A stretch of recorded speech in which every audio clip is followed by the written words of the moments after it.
Hey, what's up guys, it's Golex here and welcome back to another video, and today there's a new summoning showcase.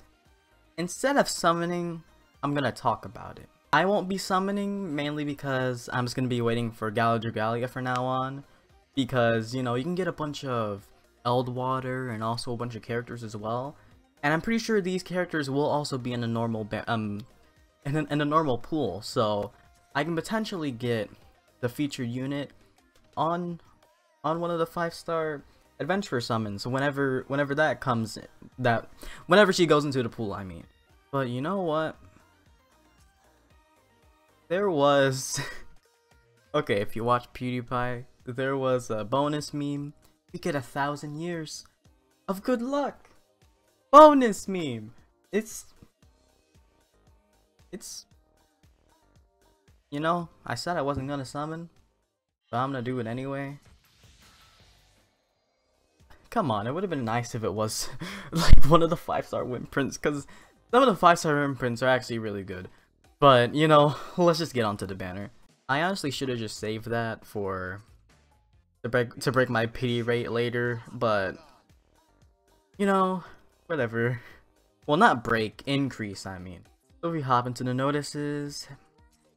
All the information's right over here. For the adventurer, we have an Anelli.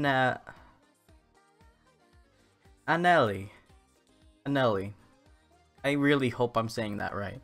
I do like her character, so I wouldn't mind getting her through the you know, the daily deals, because I'm just gonna be summoning once a day because daily deals. But I already have Ellis Ann, so I'm already fine without her. And for me, this banner is a definite skip, because I already have so many light units. I can show you guys at the end of the video. But for now, we must focus on what's in front of us. So she's a support type, just like Ellis Ann. Her HP is at 793, and her strength is 483. I'm sorry. Let me actually look up Ellis Ann's stats real fast. Ellis Ann's stats are sitting at 793 for HP, and the same. Her strength is the same as NEL. So overall, oh, they're the same. Adventurer details: the leader of the circus troupe that travels the continent. A tamer of dragons, she enthralls audiences by making the fiercest of them obey her. She has a quirk of kissing people on the cheek when showing appreciation. Moving on to the skills, we have stunning display. Deals light damage to enemies directly ahead, draws them towards the user, inflicts stun, and activates skill shift if the attack connects. I'm not sure. I'm wondering if like other units have this sort of skill shift, because I've only really seen it with Halloween and Ellis Ann in this new unit. So Halloween Ellis Ann also has skill shift, and she has I think only phase 2 and phase 3. Yeah, I think those are the only ones. This one has, or I'm not too sure actually. I'm not too sure. It's kind of hard to understand, honestly. So phase 1 increases the user's energy level by 1. Phase 2 increases the user's energy level by 2. Phase 3 adds an initial damage to skill. So that's gonna up your skill damage. So that's pretty good. Ellis Ann has upgrading the entire team strength for 10 seconds. And for phase 3, he has recovery potency.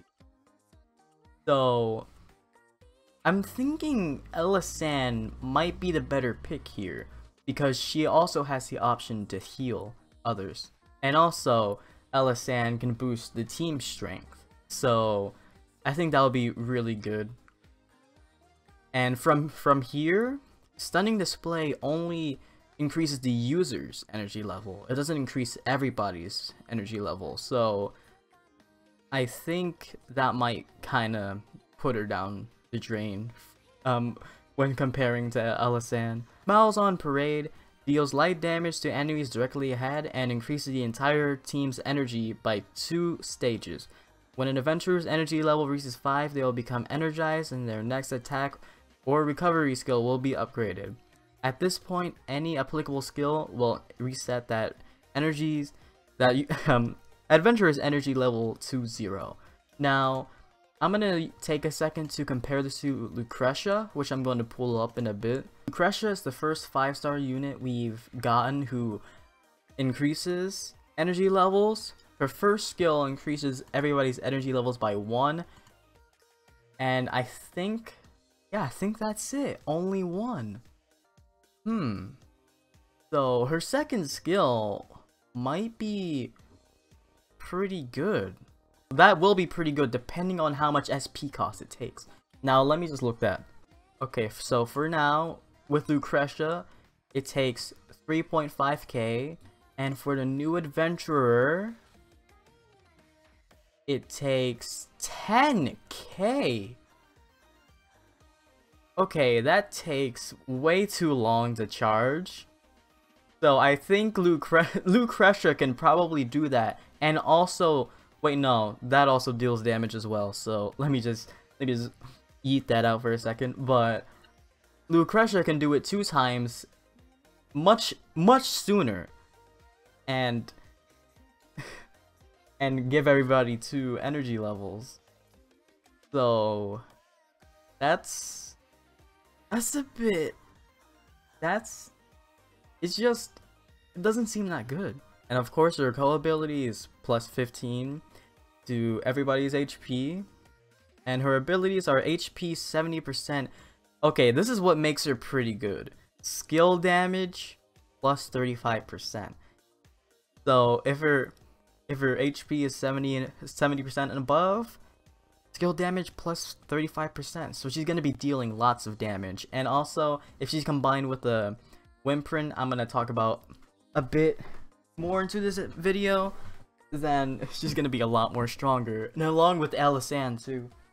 If you look up at my percentage, I'm trying to get my charger because it's at 13%. Here's something she has over this event right now from Ellis Ann.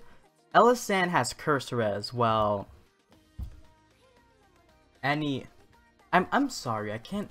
NEL, I think that's how you say it. NEL has poison res, so if you don't know, there are gonna be poison spots on the map, so you can just run over those freely. While with Halloween Ellis Ann, you have to be careful. Energized strength plus 20% increases strength for by 20% for 15 seconds if the user is energized. So that's going to be increasing her skill damage even more with that percent buff. So she might be hitting pretty hard. Like, oh my god, combine her with Cupid? Dang, I think she's gonna be hitting so hard. I would really love to try that out, and I want to see how hard she can hit if I can get both her and a wrymprint I'm gonna talk about in a bit. We have a featured dragon. Finally, we get an actual dragon instead of a waifu. But we have Liger right here. Level 100, he's at 377 HP and 119 health. Might 996. Dragon details a beastly imposing dragon. Despite his fierce appearance, he's actually quite fun-loving. He puts on performances at the circus and overflow with charm. But on the battlefield, he rends foes apart with sharp fang and claw. Pretty deadly. Deals light damage to enemies directly ahead and inflicts paralysis. And abilities. This dragon's like Nidhogg. Giving HP and strength to... This dragon is like Nidhogg, giving HP and strength to light heroes. So that's a good balance right there between HP and strength. And I mean, I personally don't really care for him, but I think he's a pretty good dragon. All right, on to the wrymprints. Now, I don't know if this would, no, this is definitely not my first time of me wanting a wrymprint. But here we have Dragon and Tamer, the artist Mike Boshi. At level 100, it will give 183 HP, strength 57, and 80 might. Okay. I don't know how to feel about this. I mean, this is actually pretty good. It's not limited to elements like before, because now we have Lance. Skill damage 35%. Add that to NEL. That's 70% skill damage. Like, that's a massive boost. Like, oh my god. You can be dealing serious damage, I think. The next one's not too special. Reduces shadow damage taken by 8%. I mean, it can help, but it's not that special. And the renown increases with 150%. Pretty good.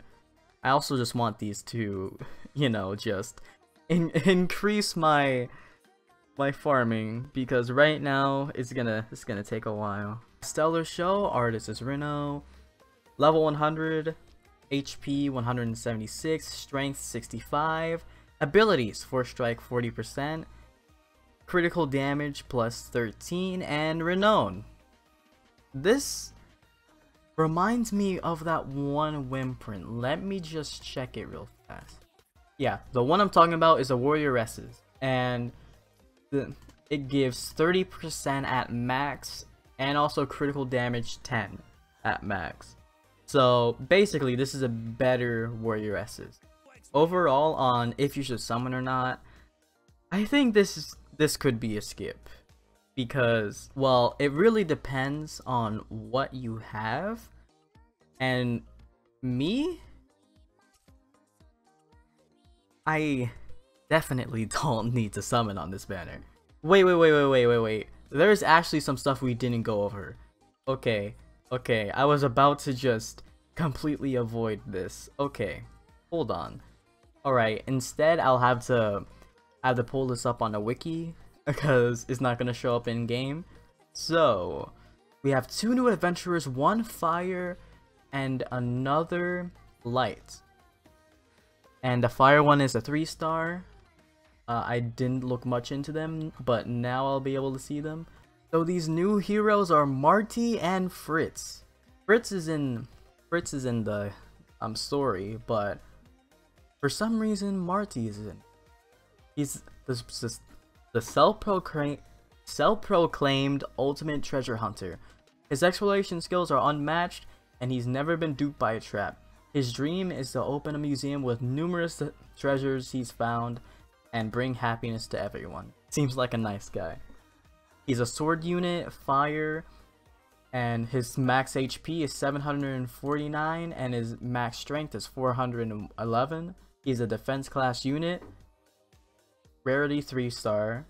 His maxed out skill right here deals 2 hits of flame damage to surrounding enemies, seems pretty normal, and grants all teammates a 1U shield that nullifies damage less than 20% of their maximum HP. Does not stack with any other shields. Now, going back to the game, I want to compare this unit to Hildegard, mainly because she's viable everywhere, because she has a safeguard shield as well. Let's see. Well, she has Sacred Guardian, and grants all teammates a 1U shield that nullifies damage less than 30% of their maximum HP, and gradually recovers HP for 15 seconds. And Marty doesn't cover HP. I'm not too sure of other matches that have the same skill. That's the only one I know currently, so yeah. Marty gives Dragon Haste, of course. He has Skill Haste and Stun Res. So overall, he seems like a pretty nice adventurer. I'd take a bit of a look at him, actually. Like, I can't put him into my team. I already have Naveed, and I also have Uden, so I don't really need this guy. Next we have Fritz, Dagger Magnificence. I never said any of them, but I now say Fritz. A dagger wielder from a circus troupe. Although he wows crowds with his dazzling braid skills, he also carries a shadow of his past with him. In both battle and life, he lives by a performer's code of letting no prey escape. I'm honestly kind of liking this character, and I really hope I can pull him out of a daily. But anyways, Total max HP 719 and total strength 459. We have Acrobatic Dagger, deals 4 hits of light damage to enemies directly ahead. And Dazzling Show activates his Stunning Knives for next 4 strikes. Oh, this is a 4-strike unit, so you have to control them. The user will throw special knives that deal damage. I'm just avoiding. You can read that. You can read that. Damage and may deal a hit that inflicts stun for 2 to 4 seconds with 100% base chance. Okay, that's pretty nice. That's pretty nice. Of course, he has crit rate, and his abilities are Striker Skill, increases skill damage by 6% or 8% for every 3 enemies defeated with 4 strikes. That's pretty nice. So you want to 4-strike a lot with this guy. And Strength Double Buff increases strength by 8% for 15 seconds each time a defense buff is received. So I wonder if this would work good with any Belle if she does have a defense buff. No, I don't think she doesn't have a defense buff. So I don't know what that would work well with then. Maybe, let's see, hold on. I think we have Julieta, who has a defense buff, but I think it's only for her, honestly. Yep, it's only for her. Dang. Anyways, my overall view on the banner is that it depends on your units, but also there is Dragalia, and I think that might be much more worth your time, depending on if you don't have like a lot of well, you can't really just go for a certain type. But in the end, it's kind of just do whatever you want. But I guess it just really depends on what you have. Alright, I guess I'll be leaving this here. Hopefully you have enjoyed this video. If you did, make sure to smash that like button. If you didn't, make sure to not dislike. I have a Discord down below, link in the description. I also have a Twitter, link in the description as well. And I'll think about putting my Instagram down there, because I like Instagram. Anyways, thanks for watching. I guess I'll say this is a skip. But if you do like the characters, and you also like what's on the banner, I would suggest going for it. Because those wrymprints are pretty good, not gonna lie. And I wouldn't blame you if you wanted to go for those wrymprints. I don't care much for the characters, though it would be nice to it would be nice for the Warmite, and also to get a bit of reading in, because all I read is manga and this game. Also, I also read Epic 7's story, so that's all the reading I get every single day. But I guess it's a no, but if you really like the units, go for it. But I guess refrain from doing so at the same time, because there's also Dragalia. But at the same time, you know, Dragalia can screw you over with the rates, because they have like, you know, you can get Eldwater if you have like majority of the units. You're like, why did I get Lily? If you didn't watch the video, it has like 1.2k views, by the way. Thank you guys so much. I honestly didn't believe that it reached 1k in like 3 days. Oh my god. Alright, I'm gonna stop talking. See you guys later.